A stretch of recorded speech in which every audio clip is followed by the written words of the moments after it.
The Atlantis Blue Project has funded and provided support for the scientific research and basis for marine protected areas, as well as rehabilitation of critical marine habitats and ecosystems.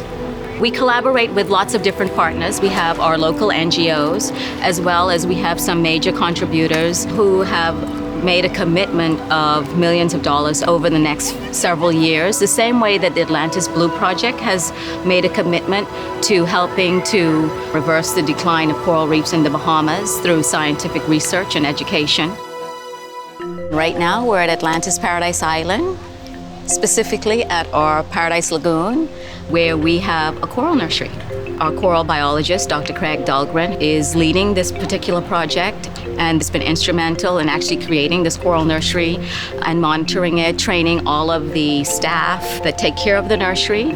My research has been funded by the Atlantis Blue Project Foundation for the past 10 years.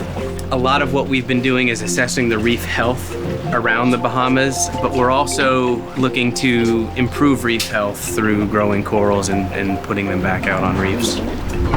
One of the reefs that we've selected to do this first outplanting from our coral nursery is one of the reefs that was severely damaged during Hurricane Matthew.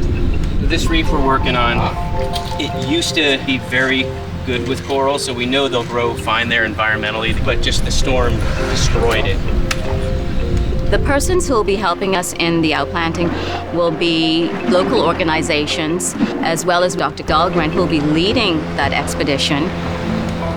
What we're going to be doing is breaking into 3 teams of 2 people, and then myself kind of floating between. We went down and cleaned an area of the seafloor, and then we put the coral pieces that we cut off the nursery this morning into that epoxy, and the epoxy will hold the corals in place until the corals can overgrow the epoxy and cement themselves to the seafloor. Today I'm lending support to the Atlantis Blue Project Foundation, as well as other conservation partners, to try to restore reefs. The Nature Conservancy has partnered with the Atlantis Blue Project Foundation for over 10 years, and we've received considerable funding from them to be able to engage in coral restoration efforts. The Atlantis Blue Project Foundation has definitely taken the lead and has helped us to meet our objectives. With the Atlantis Blue Project, we've been partnering with them, helping them do the hands-on work underwater. It's vital for all different organizations to collaborate, and we're very fortunate in the Bahamas that so many organizations come together to do events like today. So far, we've been extremely successful. We've achieved our main objectives as far as taking corals from the nursery at Atlantis and bringing them out to the reef here. I think we're going to hit all our main targets for the day. Moving forward from here, we'll be monitoring these corals initially probably at 3 to 6 month intervals to check their growth and survival. But then we're also going to monitor this over a number of years, not just the individual corals that we put down, but how the reef as a whole improves, and just seeing how things like we did today are making a positive impact on the reefs.